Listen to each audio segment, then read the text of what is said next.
విమాన ప్రమాదం. అసలేం జరిగింది? ఏ పరిస్థితిలో ఓడిపోతున్నా? ఎగరాలి, ఇది మానవుడి చిరకాల స్వప్నం. కొన్ని వందలేళ్లుగా మనం ఆకాశంలో ఎగిరే పక్షుల్ని చూస్తూ వాటిలాగే స్వేచ్ఛగా విహరించాలని కలలు కన్నాం. ఆ కల నెరవేర్చుకోటానికి మనం ఒక పెద్ద, చాలా సంక్లిష్టమైన పజిల్ని ఎలా పరిష్కరించామో ఈరోజు మనం తెలుసుకోబోతున్నాం. ఆలోచిస్తే చాలా ఆశ్చర్యంగా ఉంటుంది గదూ! 100 టన్నుల బరువున్న ఒక లోహపు యంత్రం గాల్లో తేలియాడుతూ వేల కిలోమీటర్లు ప్రయాణిస్తుంది. అసలు ఇది ఎలా సాధ్యం? ఈ అద్భుతం వెనుక దాగున్న సైన్సేంటి? ఇది కేవలం ఒక ప్రశ్న కాదు, ఇంజనీరింగ్ చరిత్రలోనే అతి పెద్ద సవాళ్లలో ఒకటి. దాని వెనకున్న అసల రహస్యం ఏంటంటే, కేవలం 4 వ్యతిరేక శక్తుల మధ్య సరైన బ్యాలెన్స్ సాధించడం. ఈ శక్తుల్ని అర్థం చేసుకుని వాటిని మన అదుపులోకి తీసుకురావడమే విమానం ఎగరడానికి కీలకం. సరే, మరి పజిల్లో ఉన్న 4 ముఖ్యమైన భాగాలేంటో ఒక్కొక్కటిగా చూద్దాం. విమానం ఎగరడాన్ని ఒక ఆటలా ఊహించుకుందాం. మరి ఈ ఆట గెలవాలంటే ముందుగా దాని రూల్స్ తెలియాలి కదా. ఆ రూల్సే ఈ 4 ప్రాథమిక శక్తులు. అవే లిఫ్ట్, బరువు, థ్రస్ట్ మరియు డ్రాగ్. ముందుగా లిఫ్ట్. సింపుల్గా చెప్పాలంటే విమానాన్ని పైకి లేపే శక్తి అన్నమాట. విమానం రెక్కలకి ఒక ప్రత్యేకమైన ఆకారం ఉంటుంది. గాలి ఆ రెక్కల మీదుగా ప్రవహించినప్పుడు రెక్క కింద ఎక్కువ పీడనం, పైన తక్కువ పీడనం ఏర్పడుతుంది. ఈ తేడానే విమానాన్ని భూమి ఆకర్షణకి వ్యతిరేకంగా పైకి నెడుతుంది. ఇక బరువు. ఇది లిఫ్ట్కి సరిగ్గా వ్యతిరేకం. భూమి గురుత్వాకర్షణ శక్తి ఎప్పుడూ విమానాన్ని కిందికే లాగుతూ ఉంటుంది. విమానం గాల్లోకి లేవాలంటే లిఫ్ట్ ఫోర్స్ దాని బరువు కన్నా ఖచ్చితంగా ఎక్కువగా ఉండాలి. విమానయానంలో ఇదేనండి అసలు సిసలైన ఛాలెంజ్. ఇక థ్రస్ట్. ఇదే విమానాన్ని ముందుకు దూసుగళ్లేలా చేసే పవర్. ప్రొపెల్లర్లుగాని, జెట్ ఇంజన్లుగాని గాలిని వెనక్కి బలంగా నెడతాయి. దీనివల్ల న్యూటన్ 3వ నియమం ప్రకారం విమానం ముందుకు కదులుతుంది. ఇదే కదలికకు కారణమయ్యే శక్తి. చివరిగా డ్రాగ్. విమానం ముందుకు వెళ్తున్నప్పుడు గాలి దాన్ని వెనక్కి లాగుతుంది. ఒక రకమైన ఘర్షణ లాంటిదనమాట. థ్రస్ట్ ఈ డ్రాగ్ని అధిగమించినప్పుడే విమానం తన వేగాన్ని నిలబెట్టుకోగలదు. అందుకే విమానాలను వీలైనంత ఏరోడైనమిక్గా డిజైన్ చేస్తారు, డ్రాగ్ తగ్గించడానికి. కాబట్టి ఈ ఆటలో గెలవాలంటే ఈ 4 శక్తుల్ని బ్యాలెన్స్ చేయాలి. ఒక విమానం ఒకే ఎత్తులో ఒకే స్పీడ్తో వెళుతోందంటే అప్పుడు లిఫ్ట్, బరువు సమానంగా ఉన్నట్టు. అలాగే థ్రస్ట్, డ్రాగ్ కూడా సమానంగా ఉన్నట్టు. ఈ బ్యాలెన్స్ ఎప్పుడైతే మారుతుందో అప్పుడే విమానం పైకి లేస్తుంది, కిందకి దిగుతుంది, లేదా స్పీడ్ అందుకుంటుంది. ఇప్పుడు మనం కొంచెం చరిత్రలోకి వెళ్దాం. ఈ పజిల్ని మొదటిసారి సాల్వ్ చేయడానికి ప్రయత్నించిన గొప్ప మేధావుల కథ ఏంటో చూద్దాం. ఇది ఒక్కరోజులో కనిపెట్టిన ఆవిష్కరణ కాదు. దీని వెనుక కొన్ని వందల ఏళ్ల కృషి ఉంది. దీనికి పునాది వేసింది జార్జ్ కేలీ. ఆయనే మొదటిసారి ఈ 4 శక్తుల గురించి చెప్పారు. ఆ తర్వాత ఆట్టో లిలియన్థెల్ అనే సాహసికుడు గ్లైడర్లతో వేలసార్లు ఎగిరి రెక్కలు ఎలా పనిచేస్తాయో చాలా విలువైన సమాచారాన్ని సేకరించాడు. చివరికి 1903లో రైట్ సోదరులు వీళ్ళందరి జ్ఞానాన్ని ఉపయోగించి మానవజాతి కలను నిజం చేశారు. ఒకరి తర్వాత ఒకరు ఈ పజిల్ ముక్కల్ని జతచేస్తూ వచ్చారన్నమాట. మరి లిఫ్ట్ వెనుకున్న మ్యాజిక్ ఏంటి? దానికి జవాబే బర్నౌలీ సూత్రం. విమానం రెక్క పైభాగం కొంచెం వంపుగా ఉంటుంది. దానివల్ల గాలి రెక్క పైనుంచి వేగంగా, కింద నుంచి కొంచెం నెమ్మదిగా వెళ్తుంది. వేగంగా వెళ్లే గాలికి పీడనం తక్కువ. దీంతో రెక్క కింద ఉన్న ఎక్కువ పీడనం దాన్ని పైకి నెడుతుంది. ఈ పీడనంలో తేడానే లిఫ్ట్.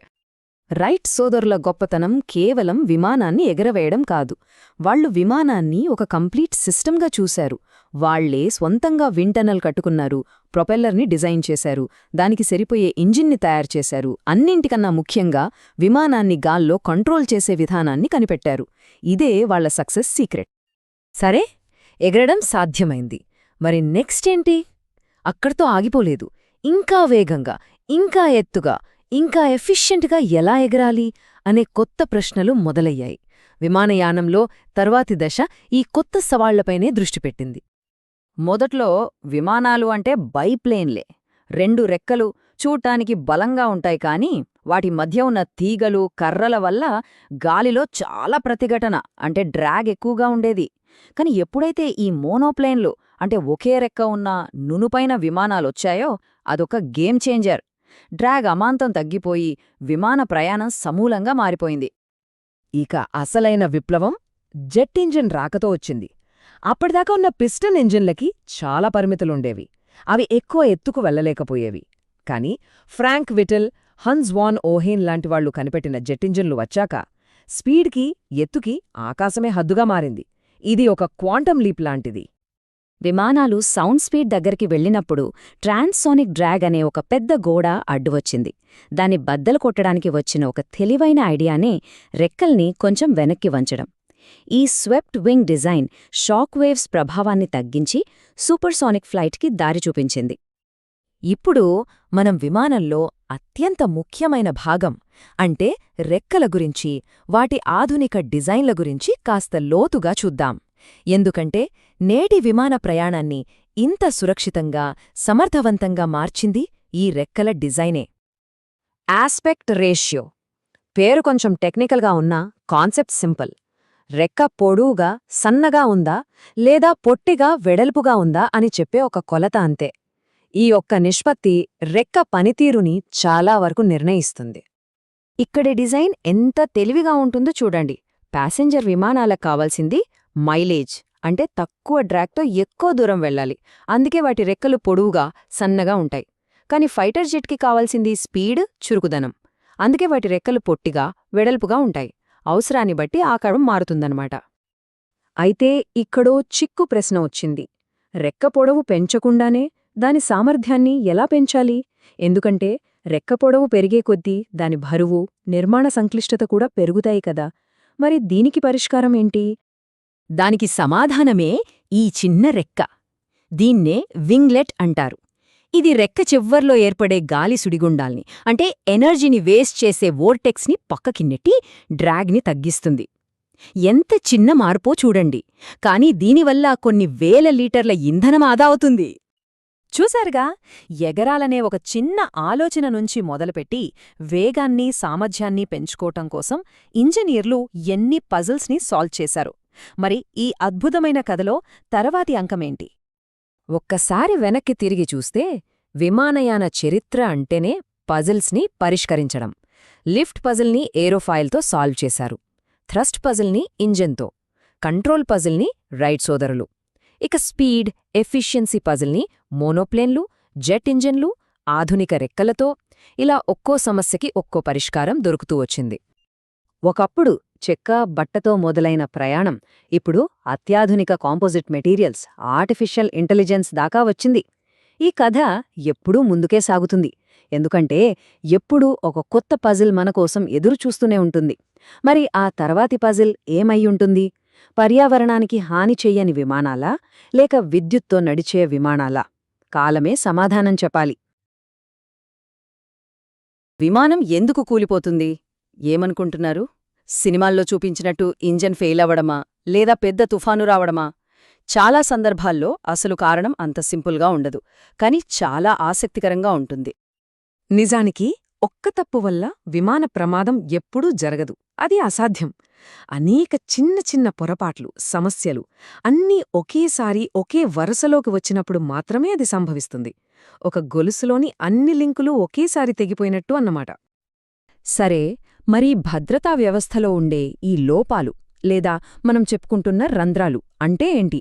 అసలు విమానయాన రంగం నిరంతరం ఏ ప్రమాదాలను అరికట్టడానికి ప్రయత్నిస్తోందో ఇప్పుడు చూద్దాం. 50-80%. ఇది చాలా పెద్ద నంబర్ కదా. ఇంతకీ ఇది దేని గురించి అయ్యుంటుంది? విమాన ప్రమాదాలకు ఇదే అతి పెద్ద కారణం. అవును, ఇది మనుషులు చేసే తప్పుల వల్ల జరిగే ప్రమాదాల శాతం. కాని మానవ తప్పిదం అనగానే పైలట్ సరిగ్గా నడపలేదేమో అనుకుంటాం. కాని అసలు కథ అంతకు మించి చాలా లోతుగా ఉంటుంది. చూడండి, మానవ తప్పిదం అంటే కేవలం పైలట్ పొరపాటే కాదు. అది వాతావరణం అస్సలు బాగోలేనప్పుడు ల్యాండింగ్ చేయడానికి ప్రయత్నించడం లాంటి తప్పుడు నిర్ణయం కావచ్చు, లేదా బాగా అలసిపోయి స్పందించడానికి ఆలస్యం కావడం కావచ్చు, కొన్నిసార్లు మేఘాల్లో ఉన్నప్పుడు విమానం ఏ దిశలో వెళ్తుందో పైలట్కు అర్థం కాకపోవచ్చు. లేదా ఎయిర్ ట్రాఫిక్ కంట్రోల్ ఇచ్చే సూచనలను తప్పుగా అర్థం చేసుకోవడం కూడా ఇందులో భాగమే. మనుషుల తప్పులు ఒక ఎత్తైతే మిగతా ప్రమాదాలు కూడా ఉన్నాయి. ఇంజిన్లు ఫెయిల్ అవ్వడం, తీవ్రమైన మంచు తుఫానులు, కింద గ్రౌండ్లో మెయింటెనెన్స్ చేసే సిబ్బంది చేసే పొరపాట్లు, కొన్నిసార్లు ఎయిర్ ట్రాఫిక్ కంట్రోల్ చేసే తప్పులు కూడా ప్రమాదాలకు దారితీయవచ్చు. సరే, ఇన్ని రకాల ప్రమాదాలు, ఇన్ని రంధ్రాలు ఉన్నాయి కదా, మరి విమానయాన రంగం వీటన్నిటినీ ఎలా ఎదుర్కొంటోంది? దీనికి ఒకే ఒక్క పరిష్కారం లేదు. ఒక అద్భుతమైన ఫిలాసఫీ ఉంది. అదే స్విస్ చీజ్ మోడల్. ఇంతకీ ఈ స్విస్ చీజ్ మోడల్ అంటే ఏంటి? సింపుల్గా ఊహించుకోండి. మన దగ్గర కొన్ని స్విస్ చీజ్ ముక్కలున్నాయి, ఒకదానిమీద ఒకటి పేర్చున్నాయి. ప్రతి చీజ్ ముక్క ఒక భద్రతా పొర. మరి స్విస్ చీజ్లో రంధ్రాలుంటాయి కదా, అవే వ్యవస్థలోని బలహీనతలు. ప్రమాదం జరగాలంటే అన్ని చీజ్ ముక్కల్లోని రంధ్రాలు ఒకేసారి ఒకే సరళరేఖలోకి రావాలి. అలా జరగడం దాదాపు అసాధ్యం. రండి, ఇప్పుడు మనం ఈ చీజ్ ముక్కలు అంటే ఈ రక్షణ పొరలు ఆచరణలో ఎలా పనిచేస్తాయో చూద్దాం. ఈ ప్రమాదాలను పరిశ్రమ ఎలా అడ్డుకుంటుందో తెలుసుకుందాం. విమానయానంలో వచ్చిన అతిపెద్ద మార్పేంటో తెలుసా? టెక్నాలజీలో కాదు, వాళ్ల ఆలోచనా విధానంలో. ఒకప్పుడు కాక్పిట్లో కెప్టెన్ చెప్పిందే వేదం, ఆయన్ని ఎవ్వరూ ప్రశ్నించేవారు కాదు. కానీ ఇప్పుడలా కాదు. ఒక జూనియర్ పైలట్ కూడా ఏదైనా తేడా గమనిస్తే కెప్టెన్ను మర్యాదపూర్వకంగా ప్రశ్నించేలా శిక్షణ ఇస్తారు. ఈ సహకారమే ఒక శక్తివంతమైన భద్రతా కవచం. మానవ తప్పిదాలను అరికట్టడానికి మరిన్ని రక్షణలున్నాయి. మొదటిది ఆటోమేషన్. రొటీన్ పనులన్నీ ఆటో పైలట్ చూసుకోవడం వల్ల పైలట్లు అలసిపోకుండా ముఖ్యమైన నిర్ణయాలపై దృష్టి పెట్టగలరు. ఇక రెండవది కఠినమైన చెక్లిస్టులు. టేకాఫ్ నుండి ల్యాండింగ్ వరకు ప్రతి చిన్న పనికి ఒక చెక్లిస్ట్ ఉంటుంది. దాన్ని ఫాలో అవ్వాల్సిందే. సొంత జ్ఞాపకశక్తిపై ఆధారపడే ప్రసక్తే లేదు. ఇక మెకానికల్ ఫెయిలియర్స్ను ఎదుర్కోవడానికి రిడాండెన్సీ అనే ఒక అద్భుతమైన సూత్రాన్ని పాటిస్తారు. దీని అర్థం చాలా సింపుల్. ప్రతి ముఖ్యమైన సిస్టమ్కి ఒక బ్యాకప్ ఉంటుంది. ఒకటి ఫెయిల్ అయితే ఇంకోటి వెంటనే ఆన్ అవుతుంది, అంతే. ఉదాహరణకి చూడండి, ఒక విమానానికి 2 ఇంజిన్లు ఉన్నా అది కేవలం ఒకే ఇంజిన్తో కూడా సురక్షితంగా ఎగరగలదు. ఒకవేళ హైడ్రాలిక్ సిస్టమ్ ఫెయిల్ అయితే కంగార్లేదు, వెంటనే మరో బ్యాకప్ సిస్టమ్ పనిచేయడం మొదలుపెడుతుంది. ఇలా ఒకదాని తర్వాత ఒకటి రక్షణ పొరలు ఉంటూనే ఉంటాయి. గాలిలో 2 విమానాలు ఢీకొనడం ఊహించుకోవడానికే భయంకరంగా ఉంటుంది. దీన్ని నివారించడానికి టీసీఏఎస్ అనే ఒక అద్భుతమైన టెక్నాలజీ ఉంది. ఇది ఒక ఆటోమేటెడ్ సిస్టమ్. దీని ద్వారా విమానాలు ఒకదానితో ఒకటి మాట్లాడుకుని ఢీకొనకుండా తమను తాము కాపాడుకుంటాయి. ఇది ఎంత అద్భుతంగా పనిచేస్తుందంటే 2 విమానాలు ప్రమాదకరంగా దగ్గరకు వచ్చినప్పుడు ఒక విమానంలోని సిస్టమ్ పైలట్కు గట్టిగా స్పష్టంగా అరుస్తుంది, క్లైంబ్ క్లైంబ్ క్లైంబ్ అని. అదే క్షణంలో రెండో విమానంలోని సిస్టమ్ డిసెండ్ డిసెండ్ డిసెండ్ అని ఆదేశిస్తుంది. చూసారా, రెండింటికీ వ్యతిరేక సూచనలిచ్చి ప్రమాదాన్ని నివారిస్తుంది. ఒక అద్భుతమైన సేఫ్టీ నెట్ ఇది. ఇప్పటివరకు మనం చాలా రక్షణ పొరల గురించి మాట్లాడుకున్నాం. కానీ వీటన్నింటికంటే ముఖ్యమైనది ఒక మాస్టర్ లేయర్ ఉంది. అదేంటంటే జరిగిన ప్రతి వైఫల్యం నుండి పాఠం నేర్చుకుని తనను తాను మెరుగుపరుచుకోవటం. మనందరం బ్లాక్ బాక్స్ గురించి వినే ఉంటాం. కానీ ఒక ఆసక్తికరమైన విషయమేంటంటే అది నల్లగా ఉండదు. సులభంగా కనుగొనడానికి వీలుగా దానికి నారింజ రంగు వేస్తారు. ఇందులో flight data recorder, cockpit voice recorder ఉంటాయి. ఇవి ఎలాంటి ప్రమాదాన్నైనా తట్టుకుని అసలు ఏమి జరిగిందో చెప్పడానికి సహాయపడతాయి. ఇక్కడే అసలు మ్యాజిక్ ఉంది. ఒక ప్రమాదం జరిగినప్పుడు వెంటనే బ్లాక్ బాక్సును కనుగొంటారు. దాన్ని విశ్లేషించి ప్రమాదానికి మూల కారణాన్ని గుర్తిస్తారు. ఆ తర్వాత అలాంటి తప్పు మళ్లీ జరగకుండా ప్రపంచవ్యాప్తంగా ఉన్న అన్ని విమానాలకు కొత్త నియమాలు, కొత్త సాఫ్ట్వేర్ అప్డేట్స్ను పంపిస్తారు. కాబట్టి చివరిగా ఈ ముఖ్యమైన విషయాన్ని గుర్తుంచుకోవాలి.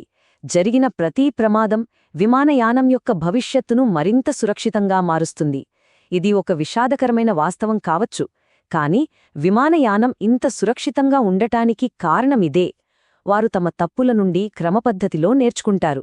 ఒకే తప్పు మళ్లీ పునరావృతం కాకుండా చూసుకుంటారు. అందుకే అంటారు, భద్రత అనేది ఒక గమ్యం కాదు, అదొక నిరంతర ప్రయాణం.